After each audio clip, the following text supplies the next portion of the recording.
हमने कृष्ण के चरित्र को जो समझा है, असल में वो चरित्र है नहीं। हमारे दिमाग में एक छवि भगवान की डाल दी गई, कृष्ण की डाल दी गई कि माखन चोर है, चीर हरड़ वाला, नाचने गाने वाला है? यही तो हमें बताया है। और मैंने कल आपको बताया, न कन्हैया ने माखन चुराया और न काहू के कबहू कपड़ा चुराए, है ना। और न भगवान कभी नाचते हैं, वो नचाते हैं। हम क्या कहते हैं, हाँ लाइफ देखो कन्हैया के, क्या है।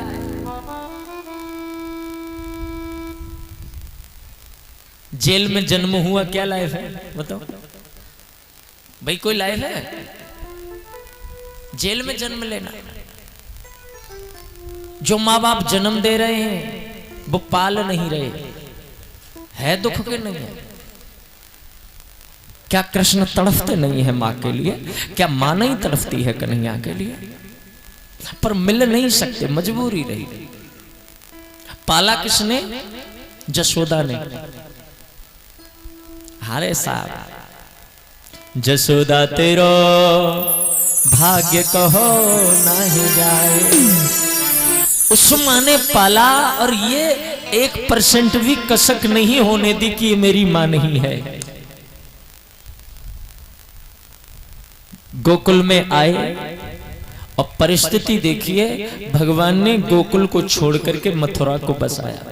बाबा नंदन देखो, पहला दुख जेल में जन्म लेना, दूसरा दुख आज की घर के गांव की भाषा में कहूं, गांव छोड़नो पड़ेगा, गांव तो उखड़ गए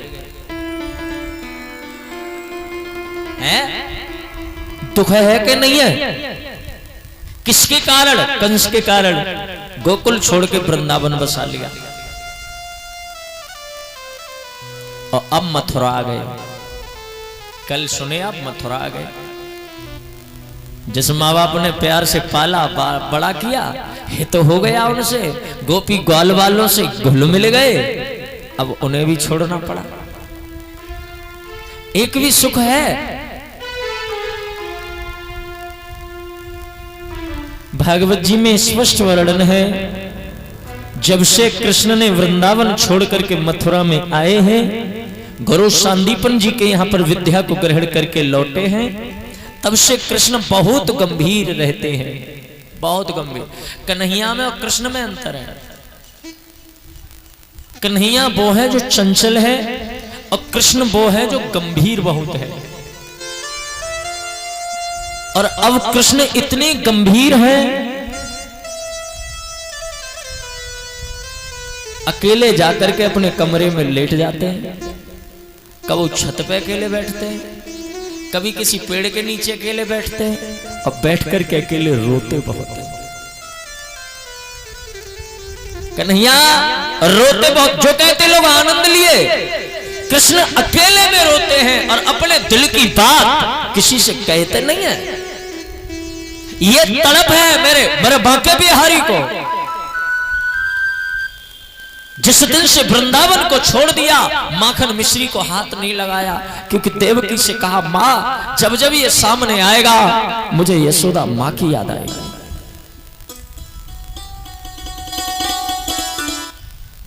वो एक गीत था ना कि जाने को पीर पर आई है, जाके लागे सो जाने।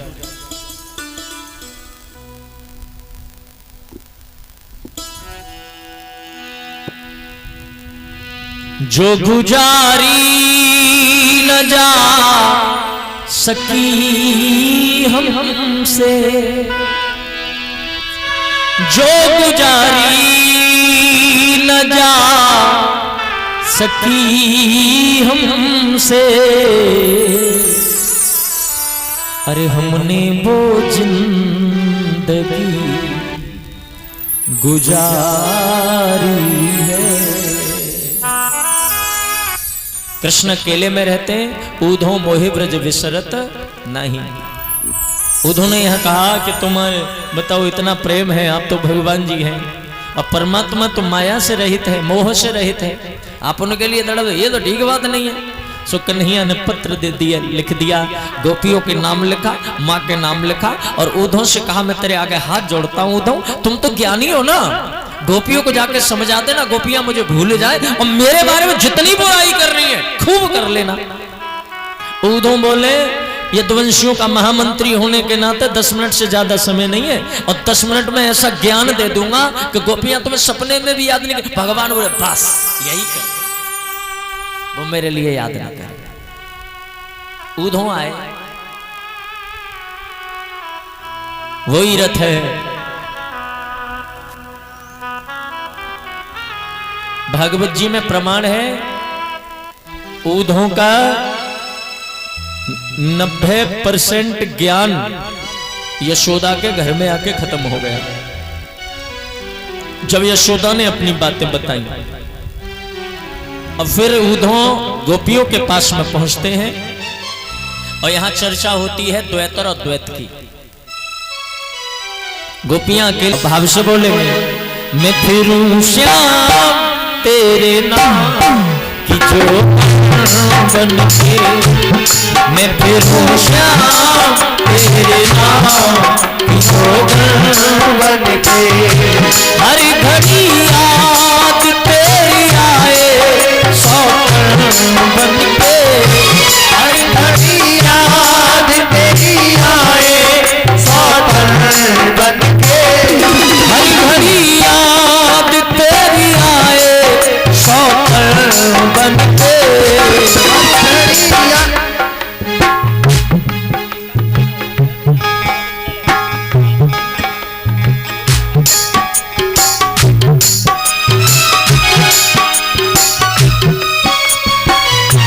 हर घड़ी याद तेरी आए सौतन बन के, हर घड़ी याद तेरी आए सौतन बन के, मैं फिरूं श्याम तेरे नाम की जो बन के, मैं फिरूं श्याम तेरे नाम की जो बन के।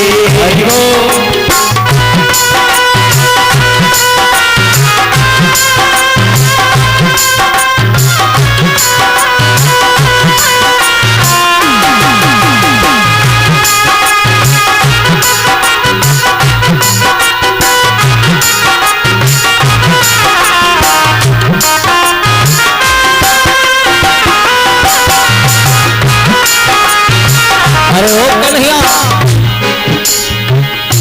एक जमाना था बुलाने से चला आता था, एक जमाना था बुलाने से चला आता था, एक जमाना था बुलाने से चला आता था, एक जमाना था बुलाने से चला आता था, मुझको तेरा चेहरा तो कड़ में नजर आता था, मुझको तेरा चेहरा कड़ में नजर आता था, हाँ मुझको तेरा चेहरा तो कड़ में नजर आता था, मुझको तेरा चेहरा कड़ में नजर आता था, टूट गई मैं तो तेरे चेहरे का बन के,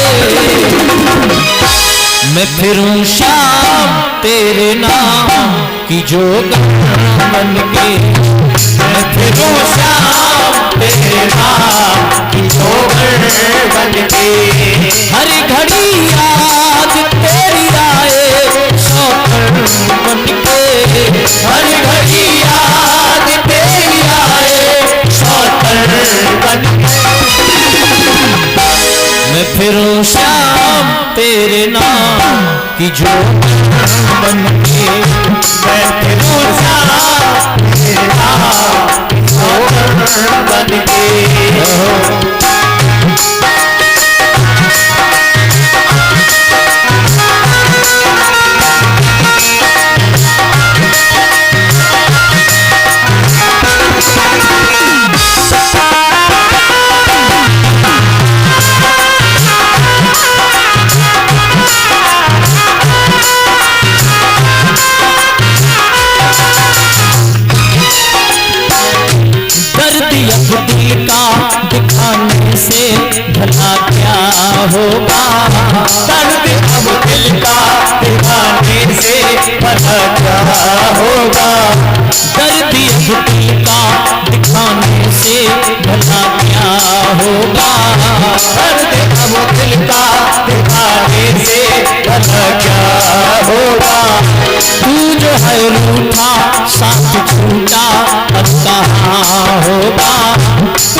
बन के श्याम ब्रजवास करूं तेरी दुल्हन बन के।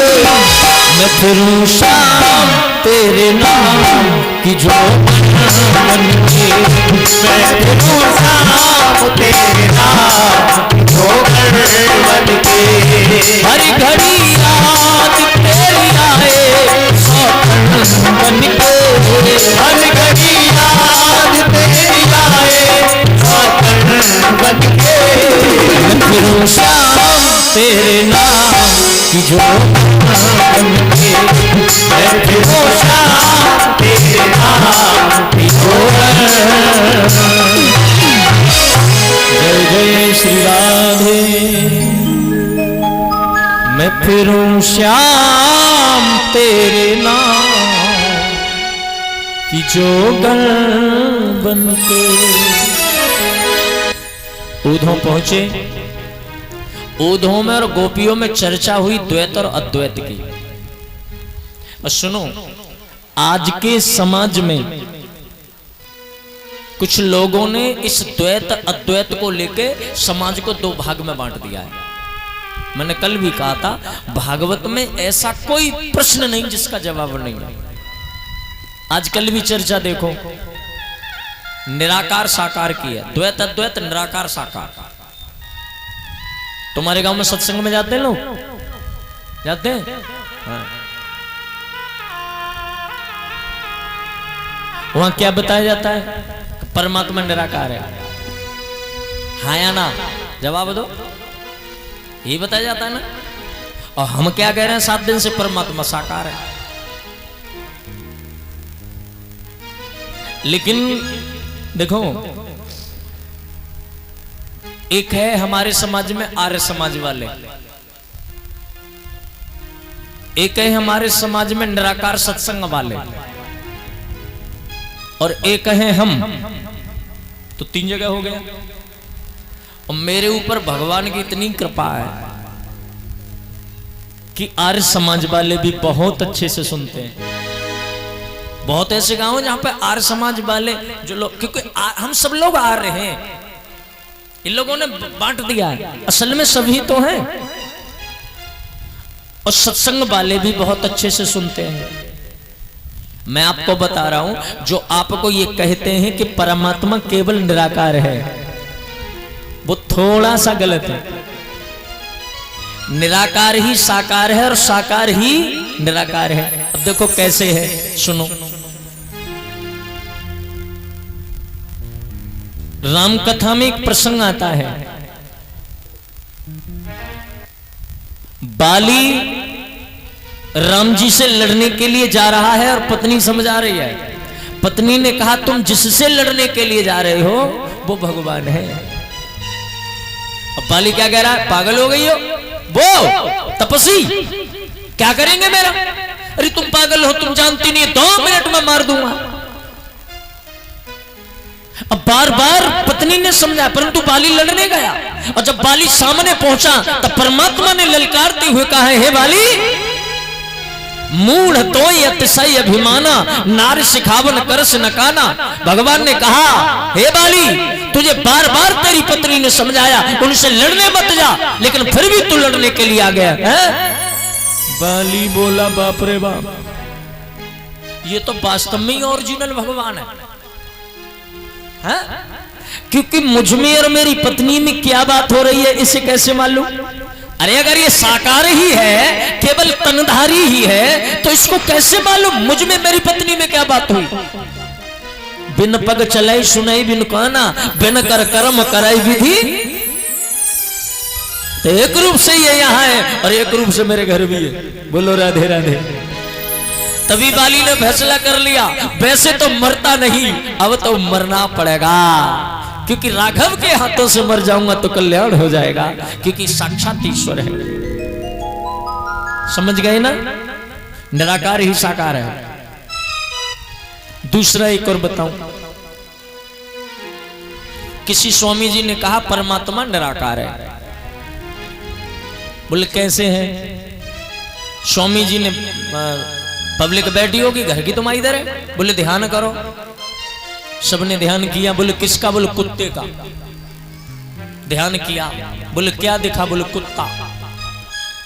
ठीक है, दोबारा फिर बोले आसन लगा के फिर ध्यान करो, फिर ध्यान किया, बोले किसका? बोले घोड़े का। स्वामी जी बोले क्या देखा? लोग बोले घोड़ा। बोले ध्यान करो, को देखा? फिर देखा, क्या देखा? बोले गधा। स्वामी जी बोले वो आसन लगा के ध्यान करो, परमात्मा का। सब लोग आसन लगा के बैठ गए। बोले क्या देखा? बोले भगवान। बोले कैसे थे भगवान? एक बोला मुरली बजा रहे थे, घुंघराले बाल थे, सांवला शरीर था, मुस्कुरा रहे थे, पीतांबरी उड़ रही थी। बोले ठीक है, तुम बताओ तुम्हें कैसे दिखे? दूसरे वाले बोले हाथ में त्रिशूल था, एक हाथ में डबरू था, बाघम्बरी लपेटे हुए थे, बड़ी बड़ी जटाएं थी, लंबी लंबी दाढ़ी थी। बोले ठीक। तीसरे वाले से बोले तुम बताओ। बोले मैंने देखा। बोले क्या देखा? बोले चतुर्भुजी रूप था, शंख चक्र गदा पद्म धारण किए हुए थे, ऐसे थे वैसे थे, कौस्तुभमणि की मालाएं थी, ऐसे ये था वो था। स्वामी जी बोले अब एक बात पूछूं? बोले पूछो। बोले ये बताओ परमात्मा एक होता है कि अनेक होता है? सब लोग बोले एक होता है। बोले जब भगवान एक होता है तो अलग अलग क्यों दिख रहा है? भाई जब ईश्वर एक होता है तो अलग अलग क्यों दिख रहा है? किसी को डबरू वाला दिख रहा है, किसी को मुरली वाला दिख रहा है, किसी को धनुष वाला दिख रहा है। इसलिए स्वामी जी ने कहा तुम्हारा वहम है, परमात्मा का निराकार रूप है, परमात्मा साकार नहीं है, आपको पागल बनाया गया है, परमात्मा तो निराकार है। और हमारे यहाँ की पब्लिक ऐसी है जितने जिते मोड़ दो तिते ही मुड़ जाता है। हाँ बोले बिल्कुल सही कहा महाराज ने, परमात्मा निराकार है। अब देखो है निराकार वाले सब, क्योंकि अगर परमात्मा एक है तो एक जैसा दिखना चाहिए। बदल गई बुद्धि, ऐसी तो बदली जा रही है हमारे यहाँ बुद्धि। बिल्कुल यही होता है जिसको ब्रेन वॉश कहते हैं अंग्रेजी में। स्वामी जी बैठे थे कन्हैया राम साकार को मानने वाले। स्वामी जी बोले जी बढ़िया मिलो, जाने कर दो सबको पूजा कर सत्यानाश। स्वामी जी बोले बात तो बिगड़ ही गई है। स्वामी जी बोले भैया एक प्रश्न मैं भी पूछ लूं तुमसे। सब लोग बोले बाबा तुम पागल बना रहे थे, राम ही ईश्वर है, कृष्ण ही ईश्वर है। देखिए महाराज जी ने कितनी अच्छी बात बताई है। स्वामी जी बोले एक प्रश्न मैं करूं? बोले तुम करो। बोले बैठो करो ध्यान। बोले किसका करना है? बोले कुत्ते का ही करना है। कुत्ते का ध्यान किया, क्या देखा? बोले कुत्ता। बोले ध्यान करो वो घोड़े का। क्या देखा? बोले घोड़ा।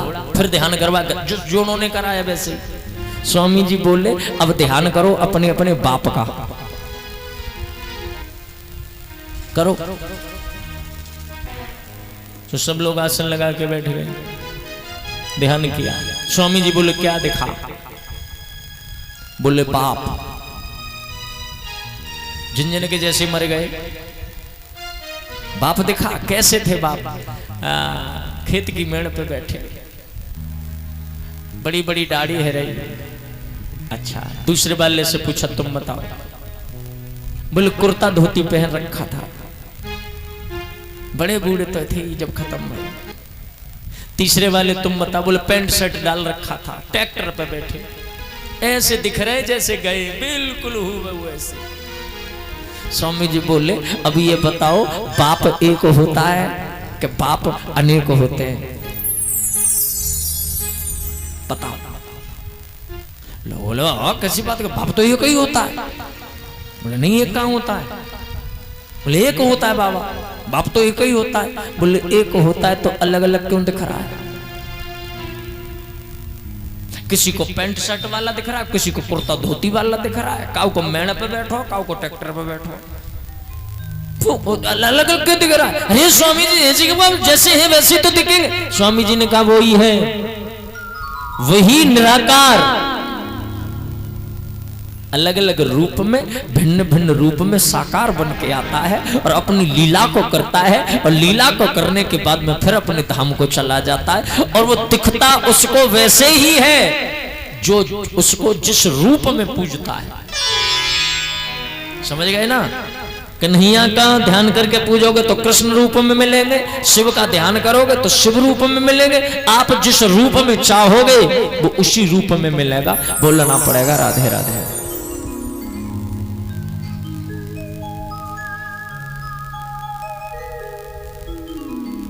एक सीधा साधा आदमी था, जैसे घर के हरदोई मार्केट है गौ, तो कोई शीशा बेच रहा हो, शीशा, और शीशा टांग दो वन दुकान के बाहर। अब वो आदमी शीशा में दिख गया खुद ही, वन की जामे तो कोई आदमी है। शीशा के सामने हाथ जोड़कर पास बोला, भाई साहब राम राम। अब उसने हाथ जोड़े तो शीशा में भी दिखेगा, हाथ जोड़े तो दिखेगा ना। उसने कहा भाई साहब राम राम, तो शीशा में भी सोच चुका, ओहो भाई साहब बड़े अच्छे राम राम कर रहे हैं। दुकानदार से बोला, ये भाई साहब मिल जाएंगे? दुकानदार बोला, मैं क्यों बताऊं कि तू ही दिख रहा है भाई, मुझे तो बेचना है। बोले मिल जाएंगे भाई साहब। कितने रुपए के? बोले 100 रुपए। बोले तो दे 100 रुपए का शीशा ले लिया और ला करके उसने अपने घर में लगा लिया, बाहर ऐसी जगह जहां कोई और ना देखे। खाना खाए और खाना खा के जाए, भाई साहब राम राम, भाई साहब राम राम कर ले, खुश हो जाए। अब तो की कंडीशन बनेगी कि रात में 3 बार जाए। अब पत्नी सोचे ये आदमी जाता कहां है उठ के रात? 1 दिन हो गया, 2 दिन हो गए, 3 दिन हो गए, और उसका तो वही काम, अंदर जाए और रात में सो गई ना, उठे रात, भाई साहब खाना खाओगे? अच्छा खाना खा लिया। अब ऐसे क्या भाई साहब खाना खा लिया? अब वो भी ऐसे हिलाए, अच्छा अच्छा ठीक है, आराम से बैठे रहना, हाँ कोई ठंड फंड मालूम पड़े बता देना, रजाई भी ला दूंगा मैं, वैसे हाँ कुछ चाहिए तो बताओ, ठीक पर चला जाए। अब पत्नी परेशान, इस आदमी को हुआ क्या है, ये दिन में भी उसी कमरे में भागता है, रात में भी भागता है, इसको हो गया। पति चला गया मार्केट के लिए, पत्नी ने सोचा देखूं इस कमरे में है कौन, इसको देख के आऊं। पति मार्केट के लिए गया, पत्नी गई तो उसने शीशा देखा, और पत्नी शीशा के सामने गई तो खुद ही तो दिखेगी। और उसने जब खुद को बोलियो हो ये मैटर है, औरत ले आयो है। अब पत्नी शीशा के सामने गुस्सा मिला, तो तू बैठी है यहाँ, शर्म ना लग रही मेरे घर में? और उसने अंगुली करी तो शीशा में भी अंगुली, बोले अंगुली दिखा रही है, जानती है एक घूसे में दम निकाल दूंगी, सो अंदर से भी ऐसे ही। अब तो महाराज रोवे सुनो में भाग आई। सास बोली का है वो, काय को रो रही है? बोली तेरे लड़का की बुद्धि खराब हो गई। पत्नी ले आया कमरे, रात में 3 बार उठ के जाता है। अच्छा माता जी बोली काय को मत, मैं जा रही हूँ, चिल्लावे मत, बेइज्जती होगी। अब माता जी गई, शीशा के सामने पहुंची तो बुढ़िया ही दिखेगी, बुढ़िया को तो बहन जी राम राम, वो बहन जी राम राम हो गए, क्योंकि बुढ़िया बुढ़िया बुढ़िया इंटू बुढ़िया, उसने समझा कोई मतलब अरे तो तुम हो यहाँ, मेरी बहू समझ रही, पता ना जाने कौन ले गई, तू पागल है गई है, माता जी को लायो सेवा के ताई, पता बूढ़ी औरत है वो। पत्नी बोली तुम तो अपने लड़का की पक्षी ले होगी, बुढ़िया के जवान है। अब वो गई तो वो जवान दिखे वहां में शीशा में, और बुढ़िया जाए तो वो अम्मा राम राम। घर में पूरा हाई वोल्टेज ड्रामा। दोपहर को आए पापा बाप जी, क्या है वो? पत्नी अपने लिए रोवे, वो अपने लिए रोवे। बोले चिंता मत करो मैं देख के आ रहा हूं। पत्नी कहे जवान है, बुढ़िया कहे बुढ़िया। बोले तुम दोनों बैठो मैं देखूंगा क्या है। सुबह शीशा के सामने पहुंचे तो खुद ही तो दिखेंगे, भाई साहब राम राम। आगे बोले तुम दोनों की है बुद्धि खराब, अंधे है गए हो। बाँ में ना कोई बुढ़िया है ना कोई जवान है, बाँ में तो मेरे जैसा बाबा है। हाँ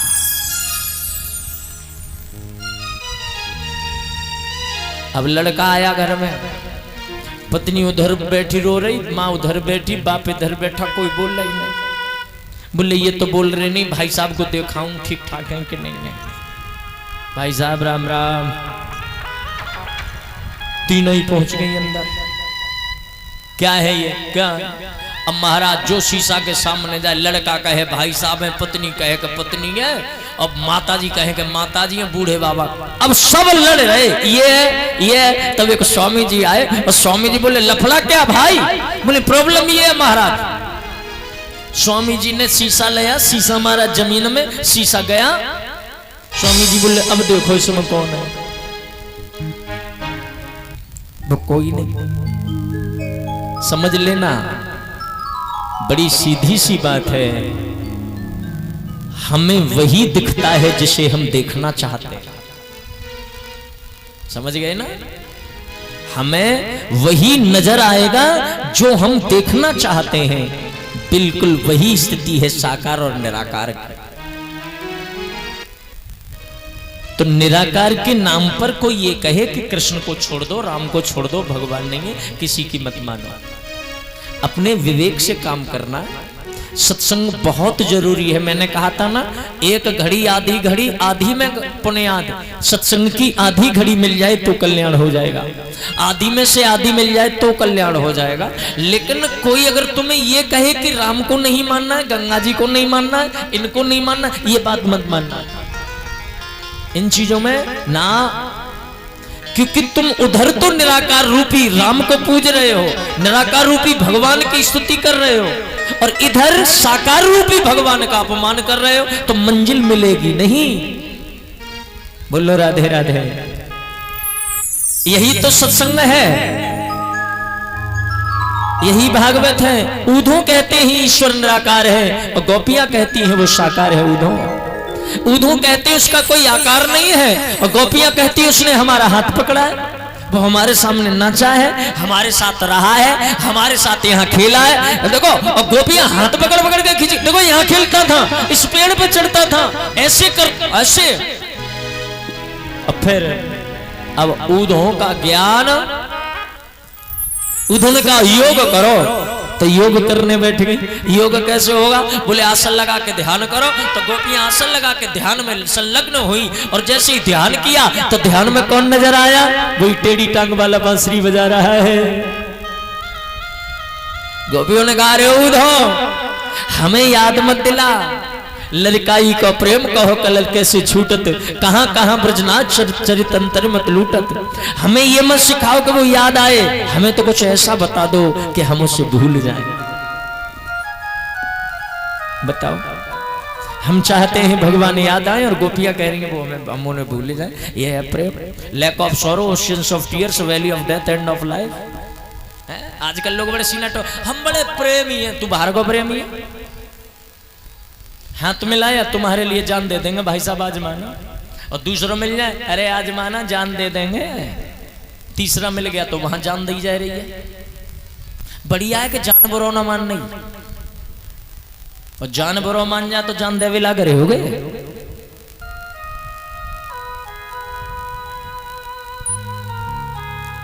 प्रेम, परमात्मा को पाने के दो रास्ते हैं, प्रेम है और एक नेम है। गोपियों ने नेम नहीं प्रेम चुना। नेम में हम पूजा पाठ करेंगे, उतनी देर याद रखेंगे, और प्रेम करोगे तो फिर तो भैया रात के 12 बजे आंख खुल जाए तो नींद आवे। आया ना आवे। इतने भी ईमानदार मत बनो, ऐसे शरीफ बनने जैसे किया ही नहीं है। अरे भाई, प्रेम तो प्रेम है, बेटे से भी हो सकता है, माँ अपनी बेटी से भी करती है, प्रेम किसी से भी हो सकता है ना। प्रेम तो प्रेम है। प्रेम है क्या? Love is wisdom, wisdom of love. हाँ,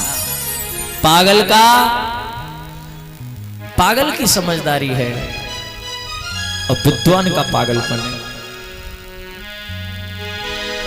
ऊधो सूधो है गयो, सुन गोपिन के बोल, ज्ञान बजाई डुमडुमी तो प्रेम बजायो ढोल। ऊधों का डुमडुबी रूपी प्रेम, गोपियों के उधों का डुमडुबी रूपी ज्ञान, गोपियों का ढोल रूपी प्रेम के आगे छोटा पड़ गया। कह के गए 10 मिनट की और हो गए 6 महीने। मन लग गया। और ये सच्चाई है, ज्ञानियों में मन नहीं लगता है। मैं कह रहा हूं इस बात को, ज्ञानियों में मन लगेगा नहीं और प्रेमियों में मन उछटेगा नहीं। मन कहां लगता है? प्रेमियों में। तुम ज्ञानियों के चक्कर में पड़ गए ना, 3 दिन नहीं रुकोगे, कपड़ा छोड़ के भागाओगे, बोल भागे यार, मरनो ना है।